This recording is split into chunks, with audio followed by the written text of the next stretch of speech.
Welcome to this special edition of the Green Wave Report. From ONSI Tulane, I'm Doug Joubert. Today, Tulane football wraps up its spring practice sessions with a mix of scrimmage and one-on-one competition in front of Green Wave fans in Yulman Stadium. Though no official numbers were released, we figure there was probably between 1,500 and 2,000 fans in the stands by the time things got underway to watch the practice unfold. Slightly breezy, mostly overcast every now and then, partly cloudy kind of morning on the final day of Tulane spring football. Temperatures hovering around 73 to begin with. A slew of high school recruits on hand at the spring scrimmage here today. At least 60 high schoolers and their families were in attendance. Also making an appearance for the first time in a few weeks, former LSU head football coach Ed Orgeron, who's just hanging around and glad-handed as usual. On a personal note, it was truly humbling to meet and greet so many of you who follow us both on our YouTube channel and on SI. Thank you for your support. A full dazzle of zebras on hand for the final scrimmage of spring. Yeah, dazzle. Look it up. The first touchdown of the day, a 38-yard go route from quarterback Dagan Bruno to wide receiver Antoine Parnament, was a thing of beauty. Perfect. Out for the scrimmage and in jerseys, no pads. On the offensive side, it was a wide receiver, Garrett Mamahat, and also wideout Gabe Daniels. On the defensive side, defensive back Myron Jean, and defensive lineman Armandus Cooley. Easily the most exciting portion of today's scrimmage and practice session, the final 15 minutes of what Coach Will Hall calls red zone lockout. The offense gets the ball at the 20-yard line of the defense and tries to punch it into the end zone, while the defense tries to hold them out.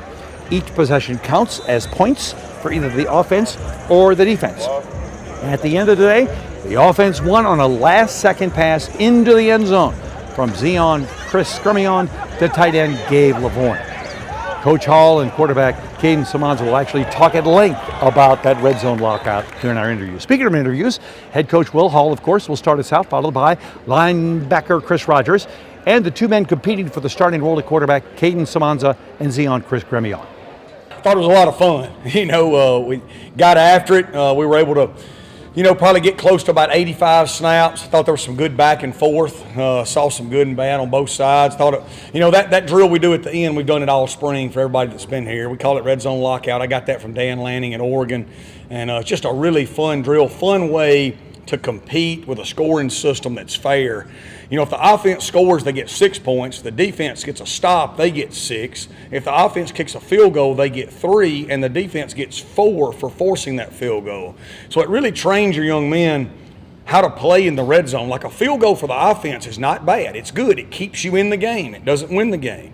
Forcing a field goal on defense is a little better, all right, because you want to keep them out of the end zone. It doesn't win the game for you, but it gets you a little bit closer.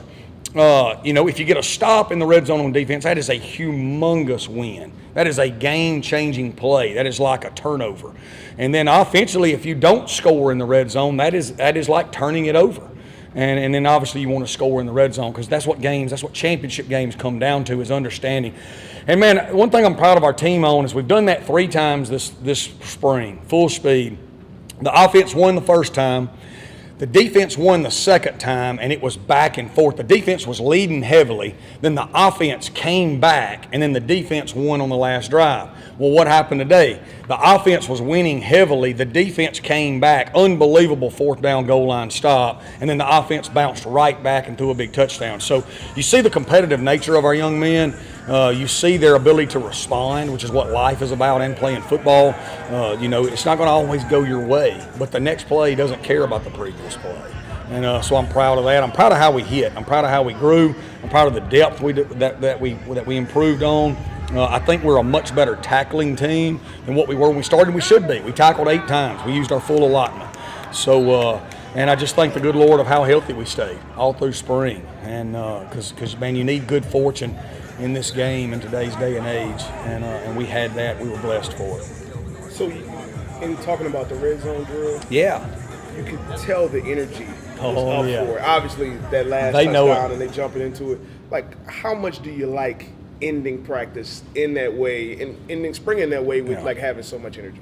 I love it, and people that come to our practices, we have energy. That's what we do. Like, you're not allowed not to have energy. We talk all the time. You choose your attitude. Nobody chooses it for you, and so you have to bring it. And you have to impact people around you. The thing I love is our competitive nature, our ability to play the next play, and then I love that when we score, we celebrate with our own teammates. We don't do all the yeah and back and forth. We've gotten better at that. And but it was great to see today, from the goal line stand to the touchdown at the end. As the head coach, I felt like I was winning all the time, So it was physical, it was fun, and we stayed healthy. Second series of the game, you brought in Dagan Bruno, 4 for 4 passing, threw a beautiful pass to Parham. Well, you talked about him all spring, but the fans got to see that Dagan Bruno is a legitimate quarterback for your team. Dagan Bruno is a college football player, and you can win with Dagan Bruno, and he's a winner.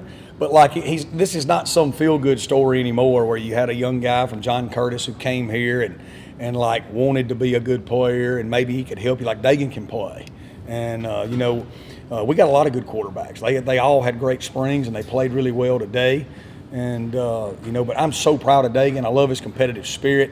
And he's a tough guy and a winner and a leader, and he's earned, the role that he's going to keep working to get. Coach, tell us a little bit about Zeon and Kaden and their competition today. Yeah, I thought they both played well. I thought their eyes were right. I thought they had some good run checks. I thought they kept us in good plays. I thought they made some off-schedule plays, where we were hot in protection. They got rid of the ball. I thought the touchdown in the red zone to Gabe Lavorne was big time. And I thought the touchdown at the end, was big time. So one for each of them. I think they're both going to be tremendously even better players when they're not in a red jersey, because they're really good with their feet. They're different with their feet, but they're both really good with it, and they're both good at keeping plays alive. They're good at keeping their eyes downfield, and I thought they really improved every day throughout the spring.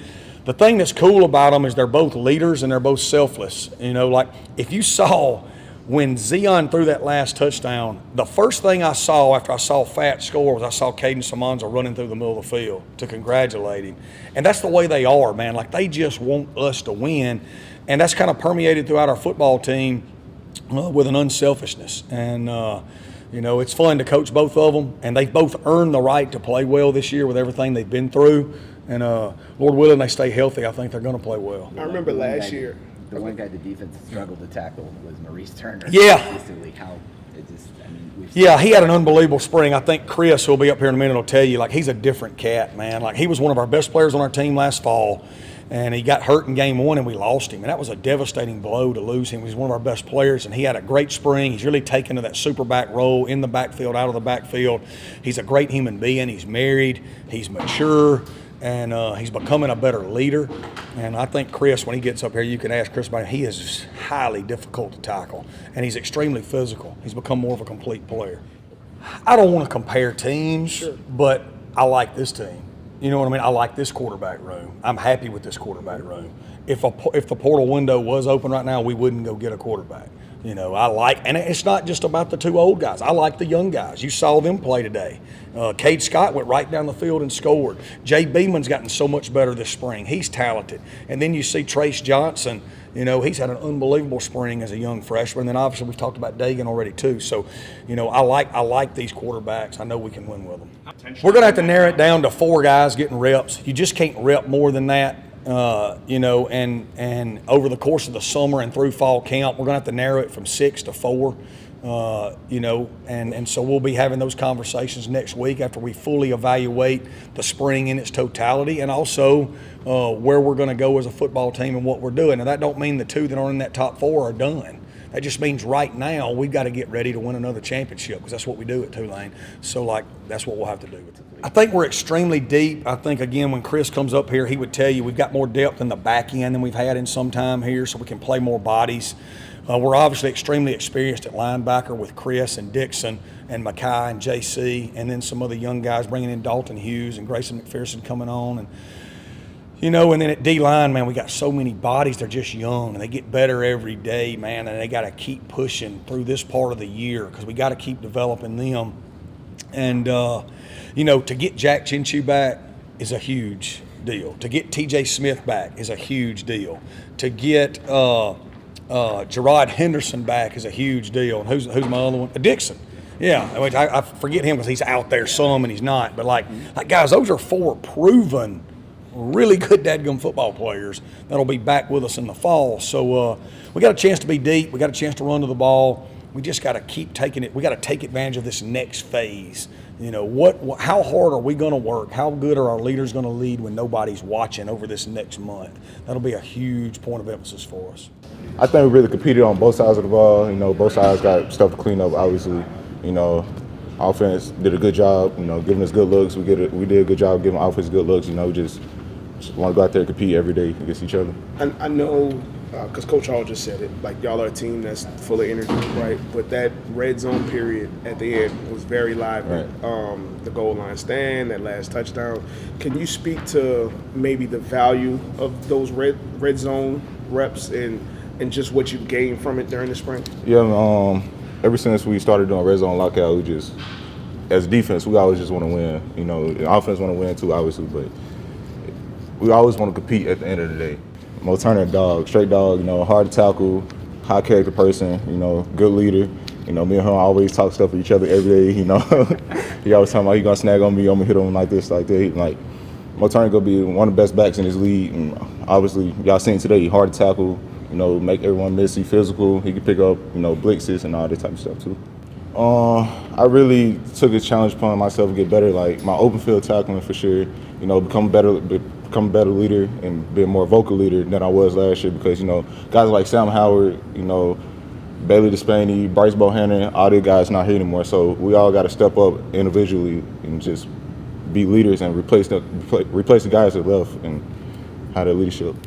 I think we progressed a lot, but like I feel like it's too much up and down though each practice though. So we're gonna go watch film, you know, fix what we got to fix, and go about our day and just get better for the summer and fall. Today was pretty exciting, pretty fun. You know, our coach was really stressing out. You know, just playing free, having fun, and staying behind your teammates. You know, even in the QB room to celebrate each other and help each other win. How do you feel like? I was gonna say, just how did you feel like you performed individually today? I made a couple of mistakes that I probably could have improved on. You know, I know I'm in a red jersey too, but I feel like being in a red jersey is giving me a lot of work. But overall, I think it was a pretty good day for me, a solid day. That last drive in the red zone drill is probably going to determine who the winner was, and it took one play for the touchdown. How much did that mean? Yeah, that meant a lot. You know, just for the energy of the whole offense, leaving out of the spring, knowing that we have a great team around us that can be very, very exciting. Like from O-line, the QB room itself, the receiver room, tight end room is something special. Tell us about the competition between you and Kaden, and how does that make you the quarterback you are and make him the quarterback he is? The QB competition is great, it's healthy, especially when you got each other pushing each other every day and wanting both of us to win. It's not like a bad taste in our mouth or something that we're trying to do, help each other get better. And I feel like when you do that, you push each other, just the whole QB room in general, like you can create a great atmosphere for the best QB room in the country. Just today and your performance and how it goes into this QB battle that's going to go all the way through the fall. I thought it was a good day offensively. It was a lot of fun. We started out spring hot, and then the defense kind of started getting back at us towards the middle of it, and to end off like how we did today, I think it was awesome. Good to see a bunch of guys, different guys, making plays and just having fun. I thought it was great. What did you think of your performance in the scrimmage? I thought it was solid. Obviously, it's never perfect, never as good as bad as it seems on the field. So, got to go watch the tape, obviously, and make the corrections I can. But I think overall it was pretty solid. And obviously, being in this quarterback competition, what has it been like? How do you feel like you fared throughout the spring, and how have y'all been like kind of pushing each other to be better? Yeah, I think overall I've had a pretty good spring, and when you talk about not just me and Zeon, the whole quarterback room, there's a lot of guys that offer a lot of different things. Like when you talk about me and Zeon, he's a little bit more athletic than I am, and I feel like there's some things that I could help him do at the same time. So it's just stuff like that. We all have a good relationship, so we're all able to help each other grow and become the best versions of ourselves on the field. How much fun is that red zone competition? It's the best period we had. And you had the touchdown pass that put you guys in position. It was awesome. I mean, we do that once or twice a week, and it's everybody loves it. I mean, it's the most fun thing we do all spring. So it was fun to end the spring off like that. I was just gonna say, you kind of answered it, but to have that type of energy in the spring, and just the energy that it brings overall, like what do you feel like it does for the team? Oh, it just makes everyone play at the highest level they can. Because every day, Coach Hall says it all the time, competition is not a negative thing. And we bring that every day. And you can see that whole red zone lockout drill has been back and forth every time. Whether it's we're looking like we're going to win and they stop us on 4th down, it comes down to the last drive, or, we turn the ball over and we got to make a play after that. You know what I mean? So that drill brings the best out of everybody. It makes a moment out of what's going on and seeing who's going to rise up to the occasion. We hope you've enjoyed this special edition of the Green Wave Report as Tulane football wraps up its spring practice. Our next regular edition of the Green Wave Report will run Monday at 4 o'clock. We hope to see you then. I'm Doug Joubert.